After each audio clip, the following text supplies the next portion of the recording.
Nós convidamos agora para compor a mesa para a apresentação da palestra Contratação de Pessoal, Terceirização na Saúde e Contratação para Execução de Programas Governamentais, o senhor Caio de Carvalho Pereira. Eu vou tentar, talvez, falar ali daquela tribuna. Tá? Eu não consigo me adaptar em palestras a essa apresentação bonita, porque eu não sei mexer no PowerPoint, né? E, né, pela minha agitação também, nem sempre consigo fazer a correspondência do PowerPoint com aquilo que eu vou falar. Tá? É histórico de quem é menos professor e é mais técnico. Né? Então, eu quero que os senhores aqui me perdoem aqui por qualquer descompasso, aqui por qualquer descontrole. Né? O meu antecessor, eu vi que ele tem uma didática assim, muito, fala de forma muito entusiasmada. Eu não sei se ele está aí mais, acho que ele já foi, né? Eu vou dizer para vocês, o Caio de Carvalho Pereira não é o Carvalho Pereira do escritório dele. Né? Há uma coincidência, mas eu acho interessante contar para vocês, o Carvalho Pereira era do antigo desembargador, né, já falecido, Zé Arthur de Carvalho Pereira, cujo filho aí, com muito brilhantismo, aí, comanda esse escritório.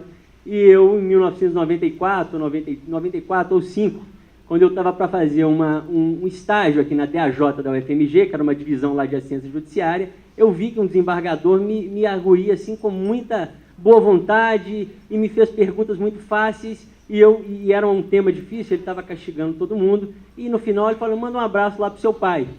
Eu falei assim, estou achando que o senhor errou, né? Não é Carvalho Pereira. Ele falou, você não é filho do Zé Arthur de Carvalho Pereira? Eu falei assim, não sou. Né? Mas o fato é que com isso eu consegui ser aprovado aí por conta desse incidente, né? E talvez não fosse.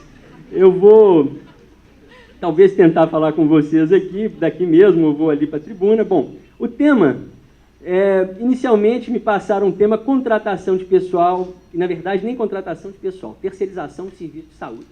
Né? Há poucos dias eu acabei, por curiosidade, entrando no sítio aqui do evento e eu vi que era contratação de pessoal, terceirização de saúde e contratação para execução de programas governamentais.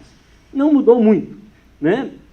Eu tive que me acudir aqui ou dali de um determinado ponto que talvez eu tivesse que trazer para vocês aqui, mas o que eu digo é que a primeira questão do tema é que o tema já encerra, em uma medida, uma determinada provocação, uma contradição. Porque a terceirização é o repasse de uma atividade. A contratação de pessoal, pressupondo-se então a contratação que o próprio ente, que o próprio município fará, ela não é em si uma terceirização. Na verdade, ela é a primarização da atividade. Quando eu contrato alguém para prestar serviço para mim, né, dentro de uma determinada atividade minha, eu estou primarizando essa atividade se o fator de contratação preponderante for não o serviço em si, mas que aquela pessoa esteja à minha disposição. Então, nós vamos aqui em função do título, eu só estou fazendo essa observação, eu vou descer um pouco mais em detalhes depois a respeito dessa questão, mas o tema é isso, porque o fato de o tema ter vindo assim é interessante, que todo mundo associa diretamente contratação de pessoal com terceirização.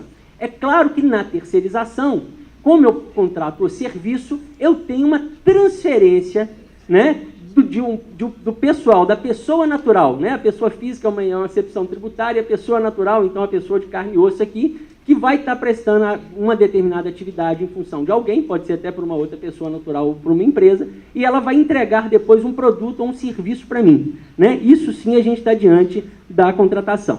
Eu queria fazer algumas considerações gerais aqui, porque o tema é pequeno. Se eu for falar nas principais conclusões, eu fico em 10 minutos aqui, depois a MM vai ficar brava comigo aqui. Tá? Então eu quero fazer algumas digressões com vocês aqui, e eu sempre que eu vou, seja um tema afeta pessoal, isso aqui eu não quero interpretá-lo como só afeta pessoal, não. Esse tema é um afeto muito à contratação mesmo.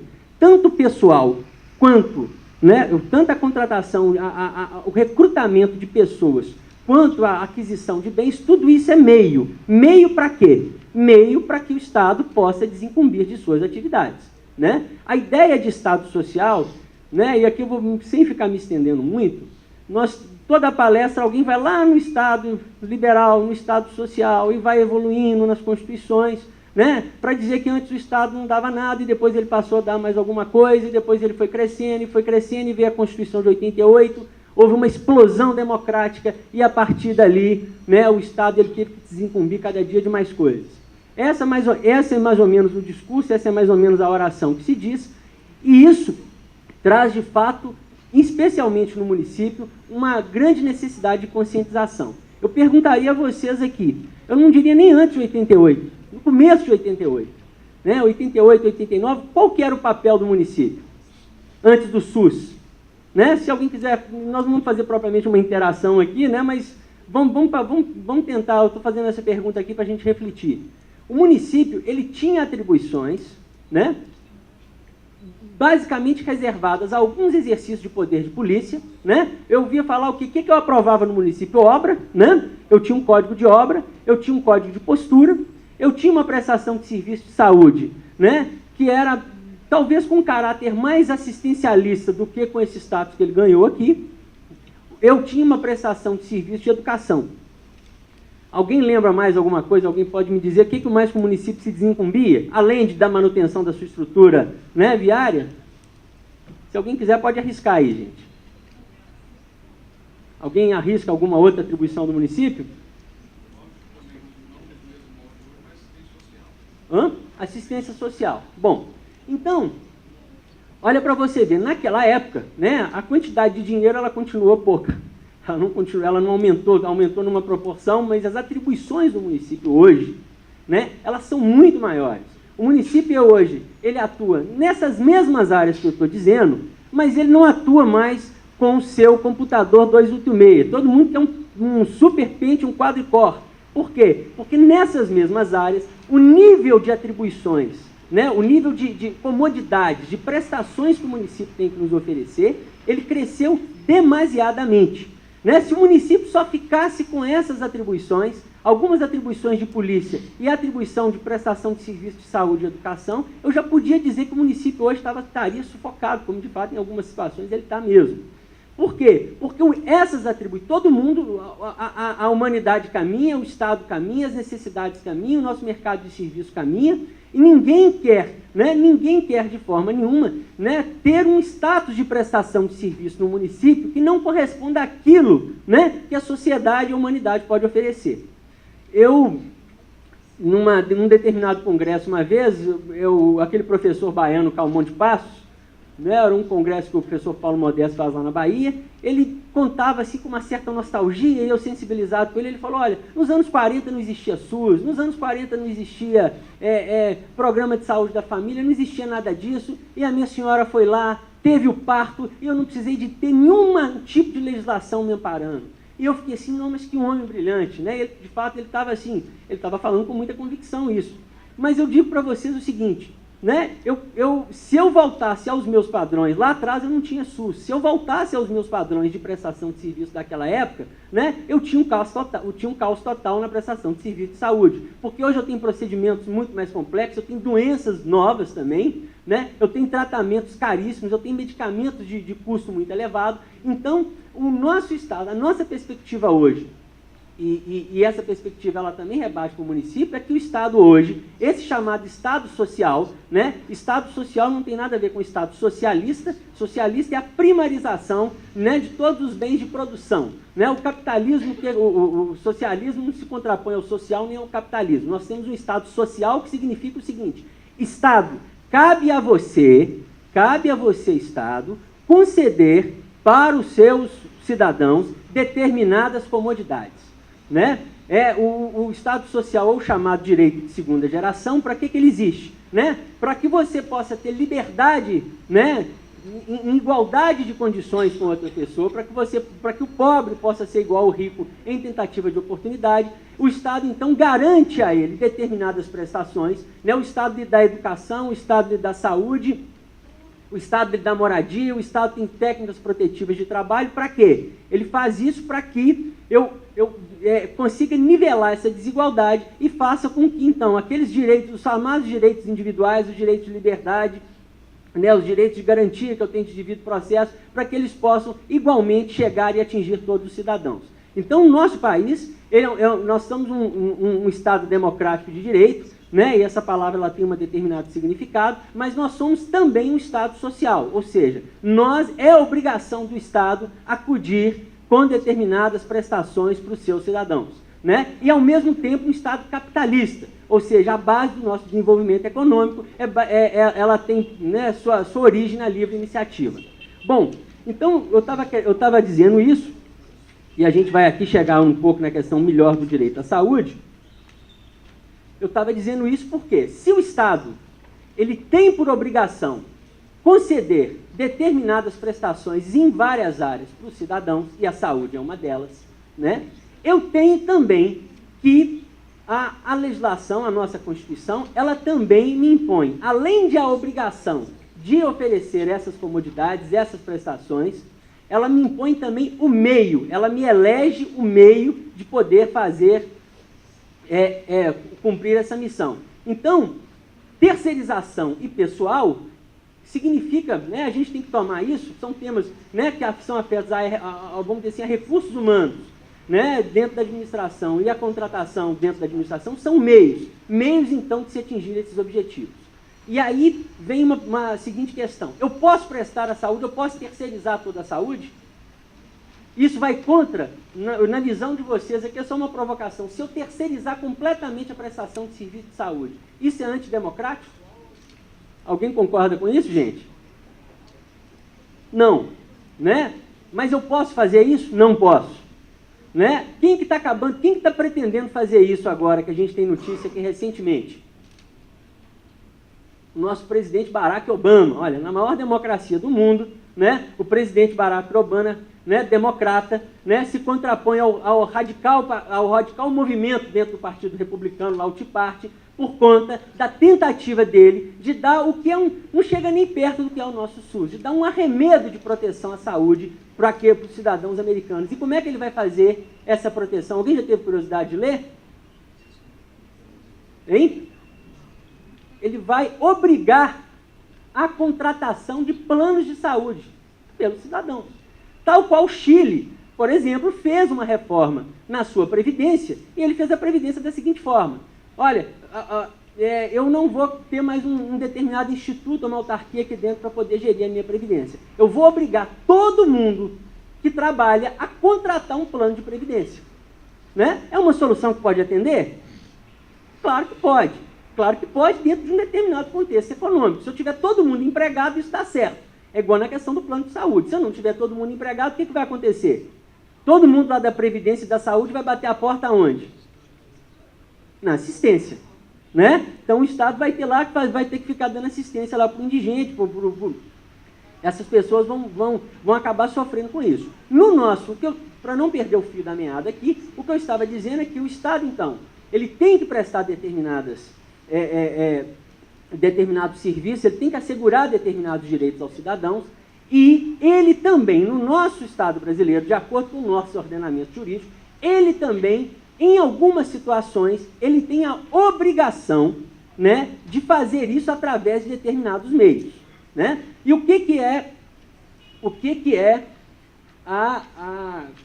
o exemplo, vamos dizer assim, o mais evidente na saúde, em relação a esse meio? O Estado pode mandar todo mundo contratar um plano de saúde, o município pode falar: olha, eu vou pagar um plano de saúde para todo mundo. Ele pode fazer isso? Não. Né? Se o plano de saúde der um medicamento, ele pode fazer isso? Nós vamos ver, a Constituição não fala que o setor privado ele pode complementar a prestação de serviço de saúde? Né? Por que ele não pode fazer isso, então? Porque ao lado de complementar não quer dizer ele assumir o serviço de saúde. Mas nós vamos tentar, daqui para frente, aqui, num determinado ponto, aqui, nós vamos ver que a lógica da terceirização de pessoas na prestação, de acordo com a jurisprudência, né, seja dos tribunais ou de acordo com as doutrinas aqui, ela não se aplica integralmente em matéria específica de saúde. Bom, eu diria para vocês o seguinte: vamos falar um pouco de saúde. Deixa eu só ver se eu estou no ponto. Não, como é que é o nosso sistema de saúde? O nosso sistema de saúde, chamado SUS, ele só foi inaugurado depois da Constituição de 1988. Antes da Constituição de 1988, o Estado tinha a obrigação de atender qualquer um em matéria de saúde? Não. Ele atendia quem? Oi? o direito de saúde era encarado, então, como uma espécie de benefício vinculado à previdência, né? Dentro do direito da seguridade, no capítulo da seguridade e a saúde está lá, eu tenho 3 espécies de direito. Eu tenho previdência, eu tenho saúde e eu tenho assistência. A previdência antes do SUS, ela era vinculada a quê? Ela era vinculada ela era prestada pelo Estado no contexto de quem estava no mercado de trabalho. Tanto é que a gente ouvia no Jornal Nacional todo dia tem notícia de onde? Do INAMPS, né?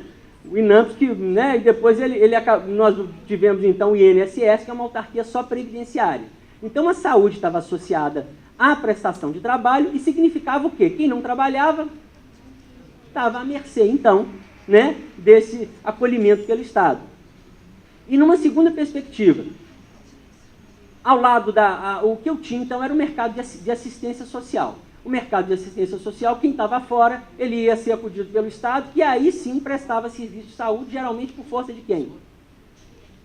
Das Santas Casas e do mercado. Olha para você ver, o mercado é que de alguma forma, né, ou o privado é que de alguma forma conseguia acudir, né, na prestação de serviço de saúde. Com a Constituição de 1988 dizendo que a saúde é universal e é integral, né, e que ela tem que ser prestada indistintamente pelo Estado, pela União, Estados e municípios, né, nós tivemos então a eleição da saúde, né, com um novo patamar. E, como diria um dos presidentes aqui que a nossa república já teve, nunca visto antes na história desse país, né? O Sistema Único de Saúde do Brasil, com todas as suas imperfeições, com todas as suas deficiências, mas é um dos melhores sistemas de saúde em termos de concepção normativa que nós temos, né? Muito dele precisa se aperfeiçoar. E o que o SUS, então, o que o direito de saúde vai nos assegurar? Ele não vai assegurar a universalidade e a integralidade, essas são as 2 palavras-chave. E em que áreas, qual que é o âmbito de atuação do SUS? Ele atua na proteção terapêutica integral, preventiva e repressiva, inclusive ele também nos fornece medicamento, é obrigação do Estado, né? Alguém de vocês aí já ganhou um mandado de segurança para fornecer medicamento? Né? Nós vamos ver um pouco dessa questão aqui, muito de passagem, apenas pelo contexto da ilustração aqui do tema, né? Ele vai prestar serviço de vigilância sanitária, de vigilância epidemiológica e de saúde e proteção do trabalhador. Então, nós temos a saúde como uma espécie de direito social desvinculada hoje da Previdência. E por que fala que saúde é direito da seguridade? Porque seguridade ela está romanticamente ligada a uma ideia de seguro. Seguro é risco é alha, né? Sorte, toda vez que quando o trabalhador, quando ele contribui para a Previdência é seguridade, porque acontecendo qualquer coisa com ele, né, ele vai ter a cobertura, então, ainda que essa cobertura nasça não de uma relação contratual, mas ela nasce de uma relação estatutária. A saúde também, qualquer contingência que acontecer com a pessoa, ela vai poder, então, ter a cobertura do Estado. Então, nós temos a saúde como uma espécie de direito social, nós temos o âmbito de atuação da saúde, né, nesses 4 pontos, na vigilância sanitária, vigilância epidemiológica, saúde do trabalhador e naquilo que mais interessa, que é a proteção terapêutica integral, né? De quem que é a competência de se desincumbir da saúde? União, Estados e municípios. E aí eu pergunto para vocês, o fornecimento de remédio é competência de quem? Oi? Do Estado? Bom, a regra de ouro que nós temos que guardar é: esses 3 entes articuladamente proverão a saúde. Todos os 3 entes são responsáveis. Perante o cidadão, o entendimento jurisprudencial é que os 3 entes são responsáveis. Então, se eu impetrar um mandado de segurança ou entrar com uma ação ordinária para poder conseguir o remédio, o que a jurisprudência tem dito, né, é claro que há vozes dissonantes, é que esse cidadão ele pode ir lá no meu município que ele vai ganhar esse remédio.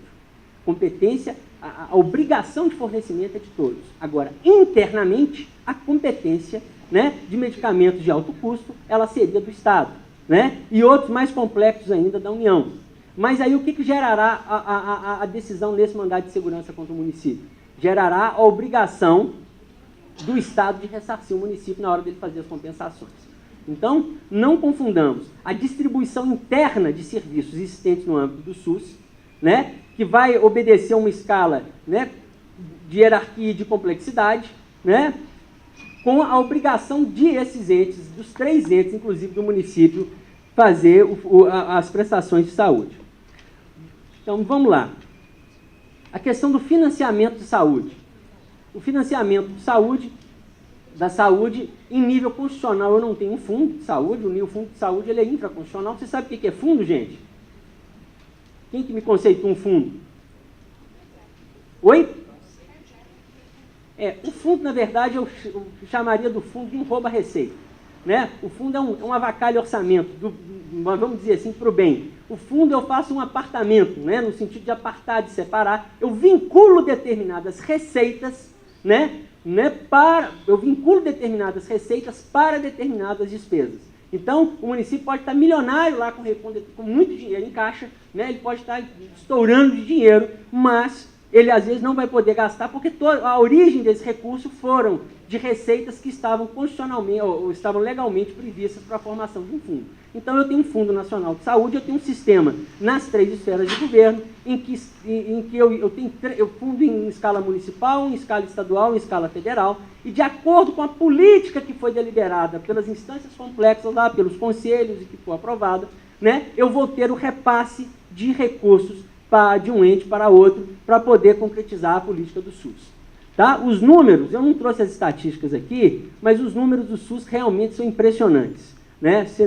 Eu nunca vi precedente. Outro dia eu tive a curiosidade de ler tanto milhões de consultas que ele faz, de tratamento, apesar de aquilo, né? Ninguém fica elogiando. Nós somos, por essência, críticos.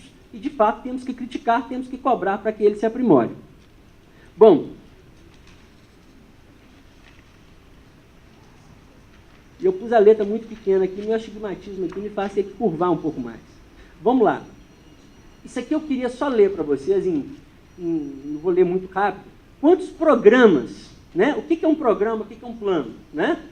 São ações concebidas dentro de uma estrutura de planejamento. O Poder Executivo executa o quê? Executa o orçamento. O orçamento é uma peça de quê? De planejamento. Dentro do meu planejamento eu tenho determinados programas. Eu tenho programas que são gerados em nível nacional e que são executados, né, em uma escala regional e numa escala local. E esse, então, vem a ser o nosso título, né? A terceirização para a execução de programas governamentais, quer dizer, para a execução de ações concebidas dentro de uma estrutura de planejamento na área de saúde. E só para... Eu peguei um dado aqui de 2008. Olha quantos programas hoje estão em vigor nos municípios. Olha, eu tenho só na área de saúde. Brasil Sorridente, assistência farmacêutica em insumos, assistência farmacêutica da farmácia popular, avaliação de tecnologias, cooperação técnica e organização de fundos de saúde, política nacional sobre drogas, e eu tenho mais uma lista aqui de mais uns 8 ou 9, não preciso de ler para vocês não. Né? E uma outra, e aí para a gente encerrar essa primeira perspectiva aqui, que eu quis fazer um bate-bola na questão da saúde, o que ficou reservado ao município dentro da obrigação do Estado, aí o Estado numa concepção geral, de prover serviços de saúde? Ficou reservado a ele, basicamente, a prestação de serviços. Né? O Estado também faz essa prestação de serviço diretamente. O Estado não tem hospitais estaduais, gente? Né? A União não tem hospitais também federais? Né? Porque esses hospitais estaduais e federais geralmente são centros avançados de alta, vamos dizer assim, de alta tecnologia, que talvez o mercado não respondesse. Né? Que hospital que eu tenho de excelência aqui em Belo Horizonte? Público, ganhador de prêmios, inclusive prêmios internacionais. Oi? A rede FEMIG, dentro da rede FEMIG, eu tenho o João 23, por exemplo. Né? Exatamente. Né? O Estado e a União, eles também têm a obrigação de prestar materialmente serviços de saúde, somente na assistência terapêutica. Mas, ao município, há uma preferência, se você pegar a Lei 8080, a Lei Orgânica do SUS, há uma preferência de que haja descentralização de serviços de saúde para os municípios. Então, e como é que ele vai? Ele vai ser o executor. Né? Para ser executor, o que o município precisa? Ele precisa de dinheiro. Então, eu tenho que ter uma articulação política boa, eu tenho que ter um planejamento eficiente, porque senão eu prometo, assumo a responsabilidade e não consigo cumprir. Né? Outro dia me contava um advogado aí de um município que o sonho do prefeito era acabar com o hospital da cidade.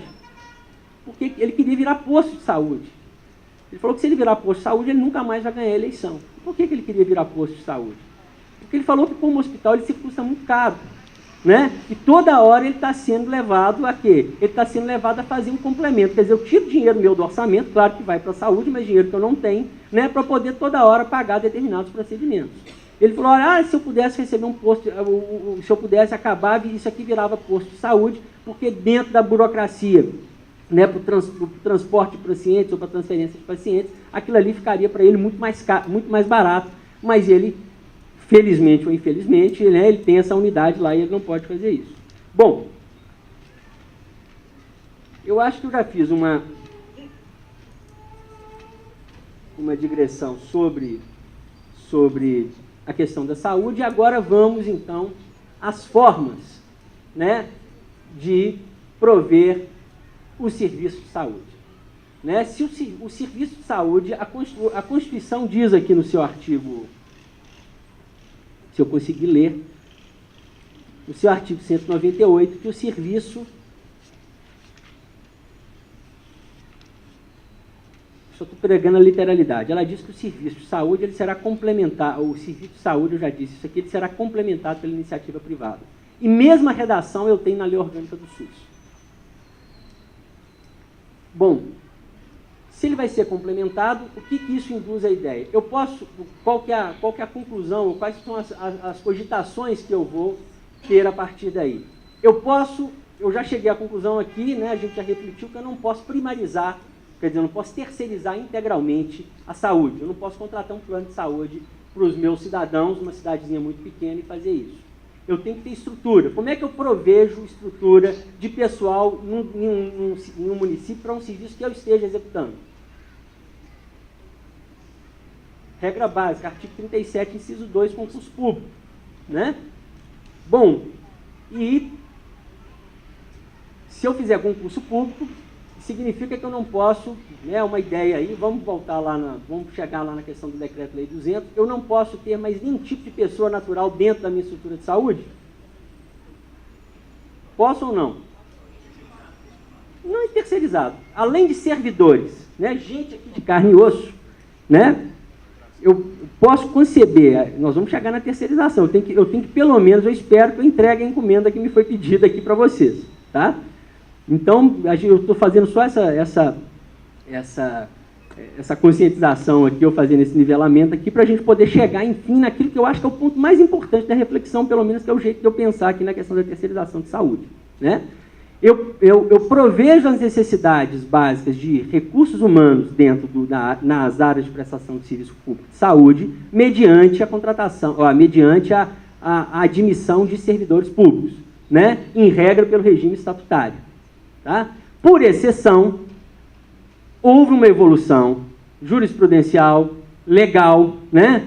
Talvez buscando até num ponto do mercado, de que eu posso ter também pessoas que não servidoras prestando serviço dentro da minha estrutura.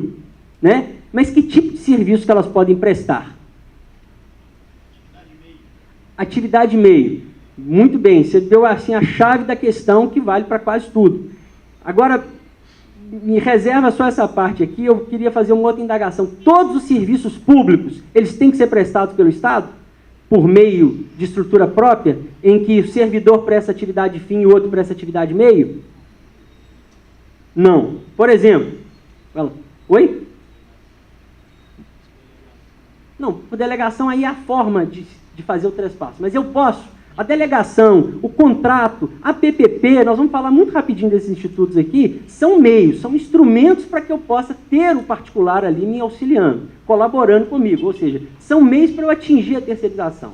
Mas o que eu quero deixar claro, então, para vocês, e aí a provocação é, nem todos os serviços públicos, o de saúde sim, nem todos os serviços públicos eu preciso de prestar mediante a estrutura primária de servidor público e auxiliar de terceiro dentro de uma atividade meio. Transporte coletivo. Transporte coletivo, muito bem, já, o meio é por meio de concessão, eu passo isso por meio de concessão. Energia elétrica. Além de energia elétrica. Empresa pública. Oi? Não, empresa pública também ela é meio. Ela é como se fosse uma ferramenta para o Estado poder se organizar e prestar. Ele presta por meio de uma empresa. Né?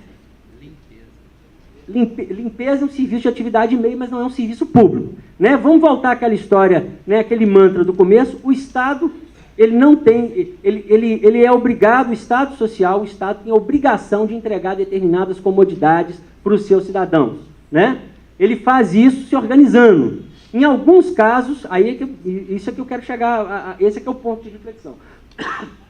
Em alguns casos, o Estado é obrigado a se estruturar para poder fazer a prestação de serviço. Em outros casos, ele não é obrigado a se estruturar para poder fazer a prestação de serviço. Então, ele pode buscar fora da estrutura dele alguém para lhe auxiliar.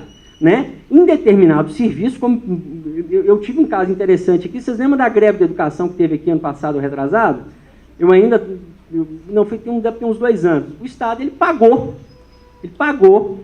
colégios particulares para os alunos que estavam no 3º ano aqui numa situação calamitosa. Né? Se socorreu de particular. Se deu num caráter emergencial de exceção, mas ele pagou. Né? Eu tenho determinados serviços que são organizados geralmente numa estrutura empresarial, como é o caso de energia, né? Como é o caso de telecomunicações, como é o caso de transportes. Né? Transportes podem ser terrestres, aquaviários, em que o Estado ele vai nitidamente entregar a encomenda, falando assim, olha, eu te mandei fazer isso, como é que você vai... O importante para mim, para você que está em casa também, você que é um cidadão, para você que está lá, o que é importante para você? Para mim é chegar ao serviço. Né? Se o serviço vai chegar terceirizado ou não, isso é uma outra discussão importante, mas para mim o importante é chegar ao serviço. No caso da saúde, e aí é que é o contraponto, no caso da saúde, ele nem está nessa primeira estrutura em que o Estado é livre para poder prestar o serviço, né, para poder eleger um meio que ele vai prestar o serviço, e ele não é também absolutamente vinculado para poder fazer dentro dessa estrutura e dentro dessa concepção, de que ele tem que primarizar e só contar com a atividade meio. Né? Como é que é o seu nome aí, doutor? Wilson. Você estava me dizendo aqui da questão de atividade meio, eu digo o seguinte, quando uma Santa Casa está prestando serviço pelo SUS, ela não está prestando atividade meio?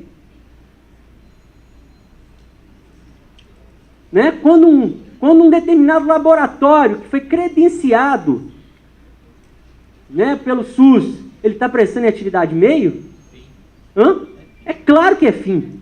Então, assim, só para a gente não ficar preso nos clichês, é claro que é atividade fim. E por que é atividade? E por que ele pode fazer isso, então? Porque se você for tentar entender os acórdons, você pega o acórdão do TCE aqui de Minas, você pega alguns acórdons também do TCU, né? Inclusive existe uma decisão aqui que fala especificamente, a decisão é correta, né? Talvez ela não tenha a abrangência do contexto aqui do que eu estou dizendo. Ela vai dizer o seguinte, eu só posso terceirizar a atividade fim, até na saúde. Eu vou passar para vocês aqui, dentro do meu emaranhado ali de referências ali.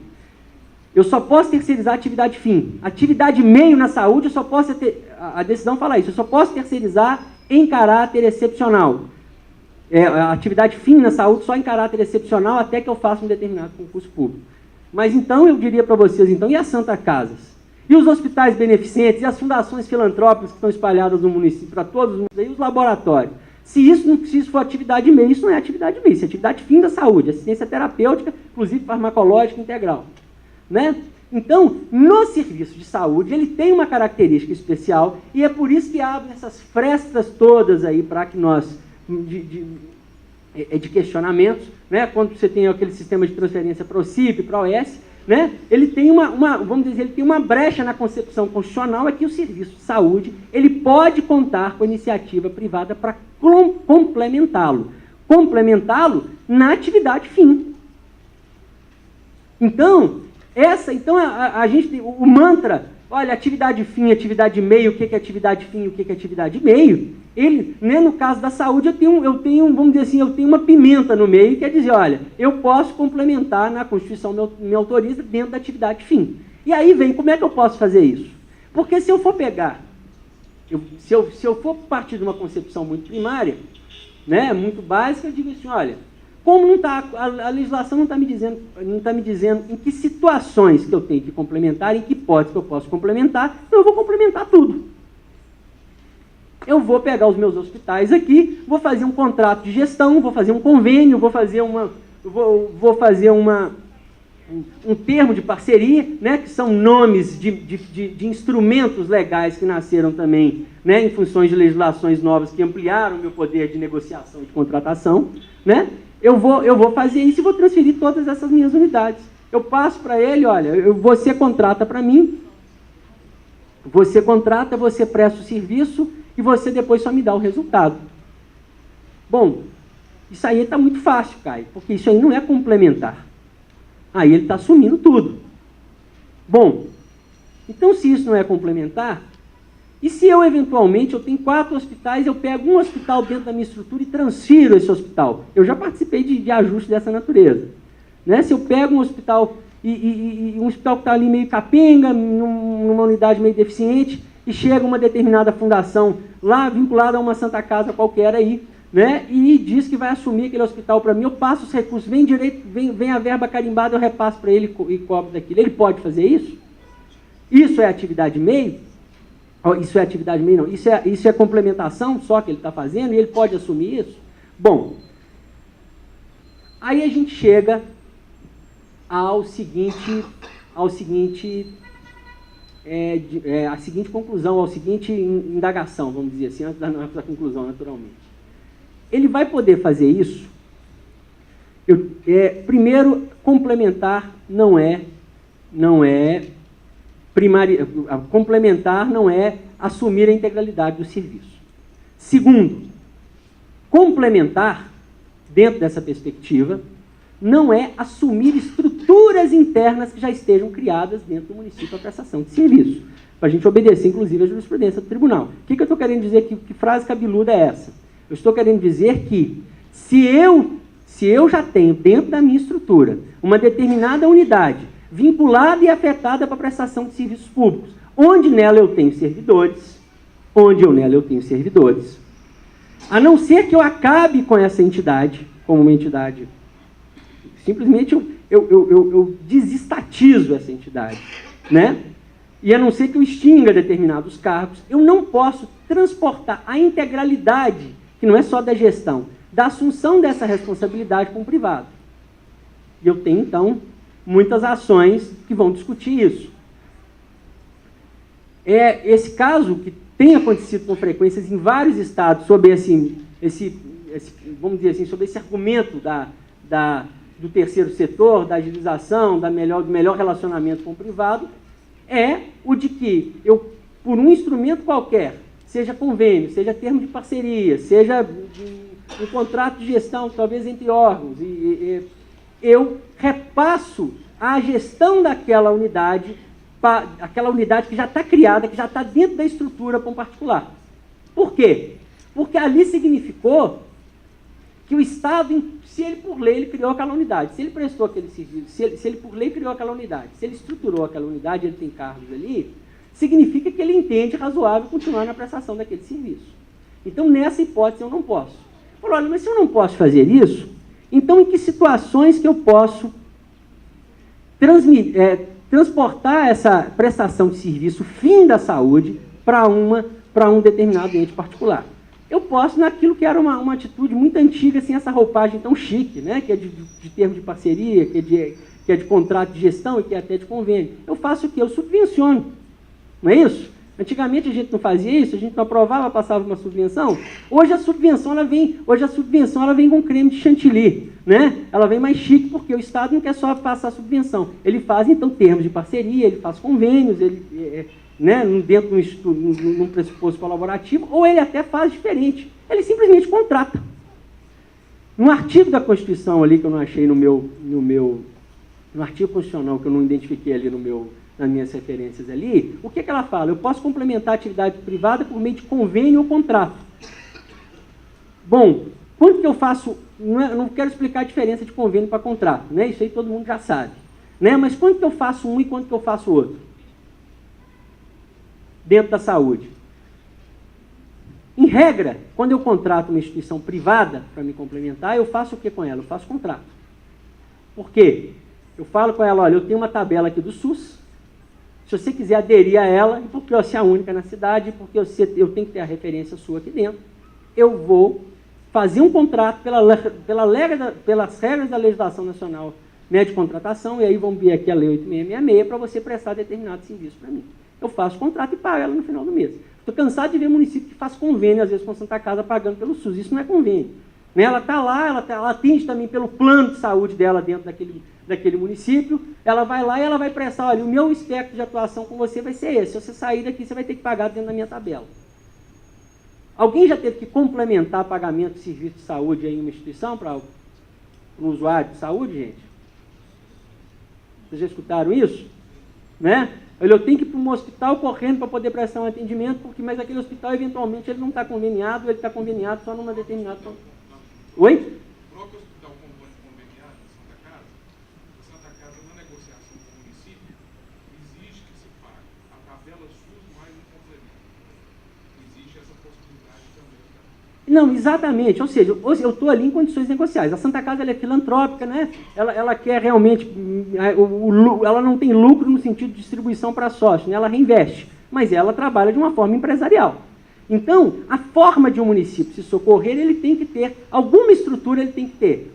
O município tem que ter estrutura primária, né? Ele tem que ter posto de saúde, atendimento de ambulatório, pelo menos, né? Agora, o Estado ele faz o atendimento, né? Ele faz o atendimento, por exemplo, de urgência. Ele, então, às vezes ele repassa a verba para o município, então, faz essa contratação com a Santa Casa, a conta de recursos do Estado. Mas ele está fazendo o que nitidamente nessa situação? Ele está terceirizando. Né? Ele está terceirizando a atividade fim dentro de uma lógica, preservando a estrutura mínima dele, né? Pelo menos ali, todo município tem um ou outro médico ali, dentro de um determinado posto de saúde, né? Porque a jurisprudência não admite que você simplesmente acabe com o seu sistema de saúde e faça tudo terceirizado. Né? E quando você contrata, aí você contrata uma determinada instituição privada, e essa instituição privada, então, vai te complementar. Contrato. Quando é que eu tenho convênio? Não é a questão subjetiva. Eu tenho convênio, acontece. Então, isso aí, não, mas existe uma diferença no caso concreto, assim, que eu quero só mostrar para vocês aqui. Esses convênios de Santa Casa, na verdade, são contratos. Nitidamente contratos. Lei 8666. Olha, Santa Casa, que bom, você vai me prestar serviço pelo SUS, eu vou te pagar, eu vou ter que fazer o quê? Ou licitação ou dispensa. A gente vai chegar em algum casinho aqui, outro de dispensa aqui. Né? Oi? Tá, a gente vai chegar também, eu vou falar um pouco dos consórcios. Isso aí é contrato. Por quê? Porque eu tenho uma prestação e uma contraprestação, mas a Santa Casa tem um interesse comum de prestar o serviço de saúde. Não, ela está ganhando um recurso, se você não pagar, ela não presta. Né? Eu tenho, às vezes, convênios, né, em determinadas situações, como todo mundo diz, escola de colaboração, não precisa ser necessariamente entre órgãos públicos, não é a característica, né, não é o fator subjetivo que vai eleger, né, que vai ser o determinante da demarcação da natureza jurídica. Eu tenho convênios quando uma entidade, realmente sem fins lucrativos, ela assume comigo, esse é o caso que eu acho que seja o caso mais comum, ela assume comigo a gestão de um determinado serviço. Né? Então, é isso que a gente... E, na verdade, o convênio ele vem chique, ele vem incrementado, ele vem por meio de que hoje, que a gente vê nessas situações aqui? De termos de parceria e de contrato de gestão. Na verdade, termos de parceria e contrato de gestão, eu não diria, né, contrato de gestão lá na União, que no Estado só tem termos de parceria, que eu não tenho OS e OCIP aqui, por exemplo, no Estado, né? Na verdade, termos de parceria, contrato de gestão e convênio são todos, vamos dizer assim, instrumentos, né, de parceria em que eu tenho pressuposto de colaboração mútua entre as partes. Então, eu pego uma fundação, pode ser até privada, e falo, olha, você quer me ajudar a assumir esse hospital aqui? O que eu já vi, eu já vi isso acontecer aqui no Estado, eu faço a cessão do uso do meu imóvel para ele. Eu repasso o recurso para ele poder fazer a gestão. Eu não estou pagando ele nada. Ele vai chegar no final do mês e vai dizer, o custo disso aqui foi isso. Eu não estou pagando ele para poder fazer essa gestão. Na verdade, quem vai ganhar um dinheiro vai ser o salário do diretor que está lá, que não pode ser um salário exorbitante. Né? Porque senão você frauda esse tipo de situação. Então, na verdade, o convênio, em tese, ele deveria ocorrer nessa situação. Eu vamos dizer assim, eu conjugo esforço com uma outra pessoa e geralmente eu repasso para ela, ou às vezes um imóvel, ou às vezes um recurso para ela poder prestar esse serviço. E às vezes ela até vai arrecadar um dinheirinho lá mediante um oferecimento para um plano de saúde, mas é claro que esse recurso vai ter que ir apenas para o custeio dessa própria negociação e do convênio, ela não vai poder se apropriar disso. Então, as formas que eu tenho de fazer isso, geralmente, elas são ou por convênio ou por contrato. O Felipe falava comigo aqui da questão do credenciamento. O que é o credenciamento? Credenciamento é uma hipótese de inexigibilidade de licitação não especificada na legislação, em que eu posso não licitar, né? Se por inexigível, é naturalmente por isso, geralmente em função de dois fatores. E o primeiro que eu vou falar é o fator que atinge a saúde. Em função da necessidade de participação de todos, né? Ou em função da padronização absoluta do serviço. O que é a necessidade de participação de todos? Às vezes eu tenho uma cidade com um laboratório, uma cidade grande, ramificada, espalhada. Né? Ela vai prestar serviço para mim pelo SUS. Mas eu vou estar prestando um bom serviço de saúde para o sujeito que mora lá naquele bairro distante, né, e romântico, lá na periferia, se ele tiver que acordar de manhã e andar assim 30 quilômetros ou 20 quilômetros para ir na cidade aqui em Belo Horizonte? Não. Eu tenho, quanto mais prestadores de serviço eu tiver à disposição, né, mais eu vou contribuir para o fim da saúde. Então, eu posso fazer o credenciamento nessa hipótese. Né? O Estado, ele... não numa situação exatamente dessa, mas em uma época eu participei da concepção da legislação que o IPSEM credencia. Você sabia que o IPSEM credencia médico? Né? Ele tem os prestadores dele, mas falou assim, olha, vamos credenciar em que situação? Eu preciso de atender no estado inteiro o IPSEM. Né? Então eu vou credenciar, eu prefixo, pré-ordeno o que é o meu preço e falo, quem que quiser aderir a essas condições. Por que eu não licito um hospital para atender no estado inteiro? Porque senão isso fica inviável. Né? A inexigibilidade que resulta do credenciamento, ela decorre da inviabilidade de competição. Né? Então, na verdade, eu faço uma espécie de procedimento coletivo de inexigibilidade, né? E quem quiser comparecer naquele determinado certame, ele fica ali apto a prestar o serviço. Sabe onde que a gente fez isso também aqui no Estado? Vamos sair da área da saúde um pouquinho? Nós fizemos isso para os pátios do Detran. Né? Aqueles pátios que ficavam, né, que alojam, que antes era do Estado, eu não sei se melhorou ou não, efetivamente, isso eu não acompanhei. Né? Mas o Estado abriu uma janela, olha, eu tenho a necessidade de participação de muita gente, porque uma empresa só não vai poder ter imóvel no estado de Minas Gerais inteiro. Então eu abro uma janela, igual a janela lá daquele desenho Caverna do Dragão. Ela abre, quem entrou naquele determinado período vai, e quem não foi, ela fecha depois de um determinado tempo. Bom, então para a gente não perder o fio da meada aqui, nós estávamos falando de que, só para a gente fazer essas conclusões aqui prévias, para poder entregar o meu pacote aqui, né? Nós temos então que a saúde, diferentemente de outros serviços públicos, ela admite sim a prestação privada na atividade fim, mas dentro desse contexto. Né? Eu contrato dentro de uma estrutura fora. Prover o serviço de saúde dentro da minha estrutura, eu tenho que fazer isso mediante servidor.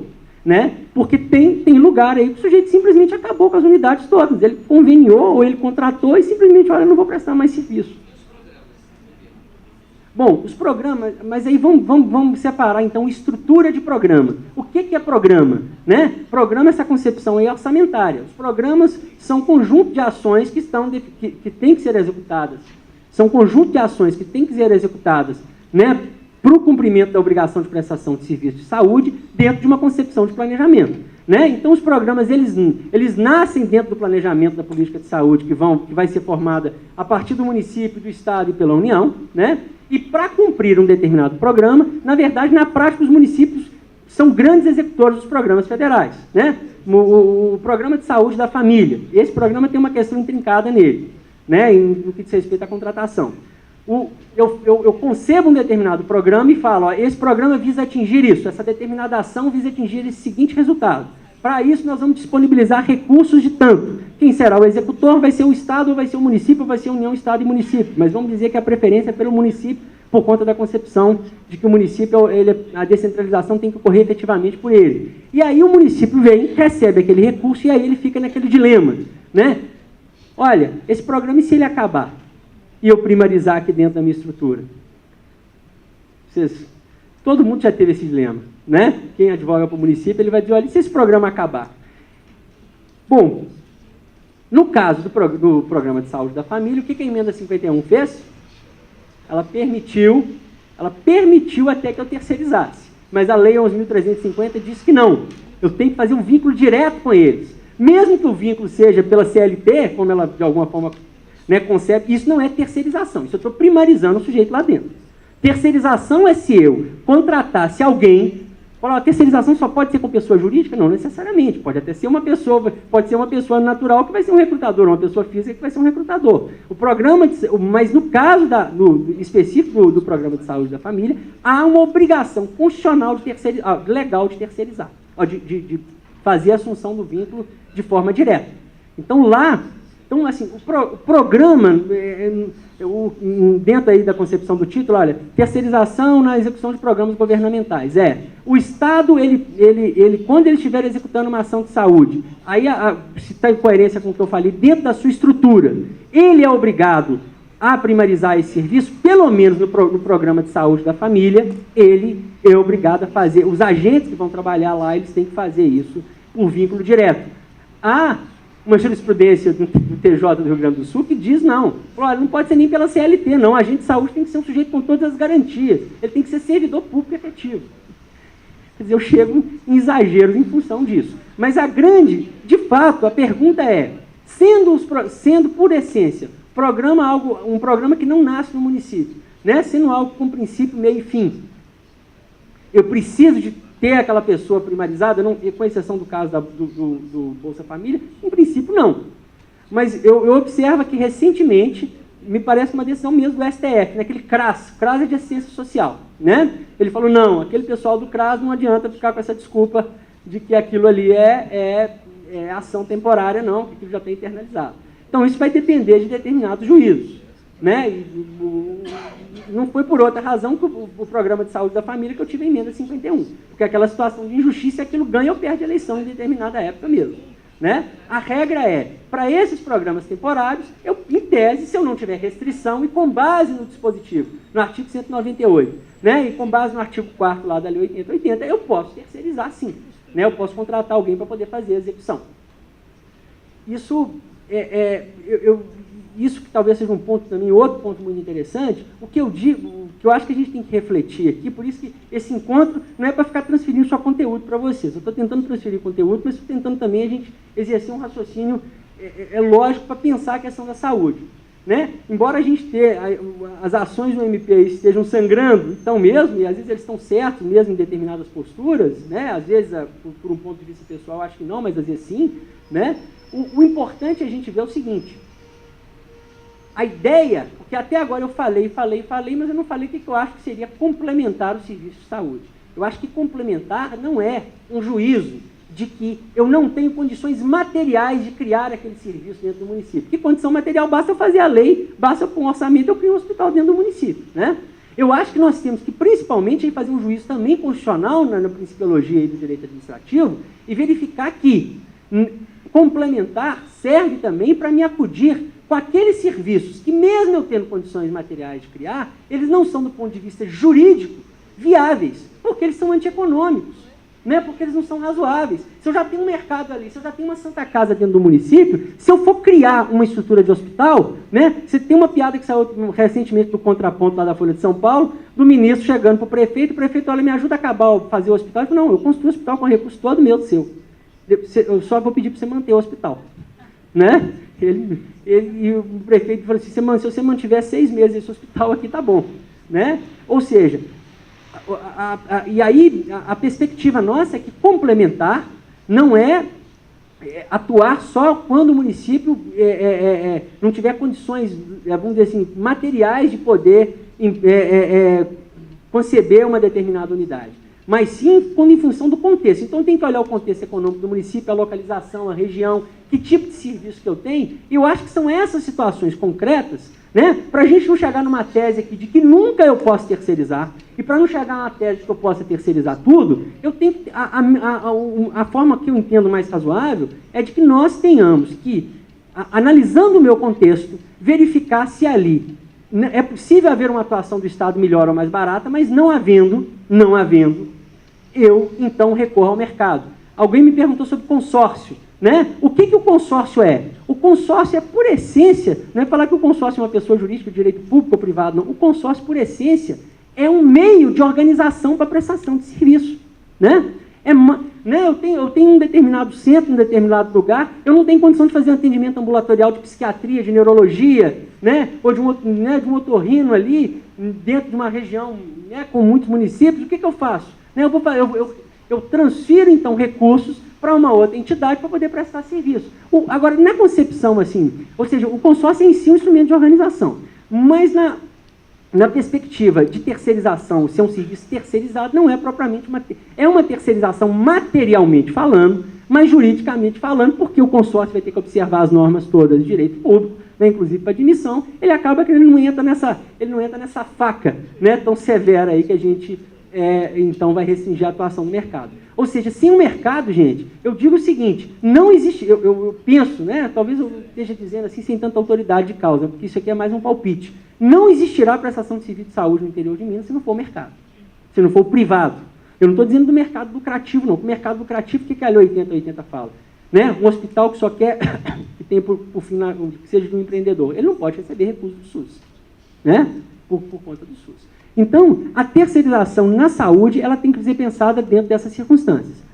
Um outro ponto que eu queria colocar para vocês, então, quando eu comecei aqui fazendo aquelas indagações, né, aquela digressão toda sobre Estado social, e que hoje as minhas atribuições são muito mais complexas, são muito mais intensas, e são em um número estatisticamente, né, muito maior.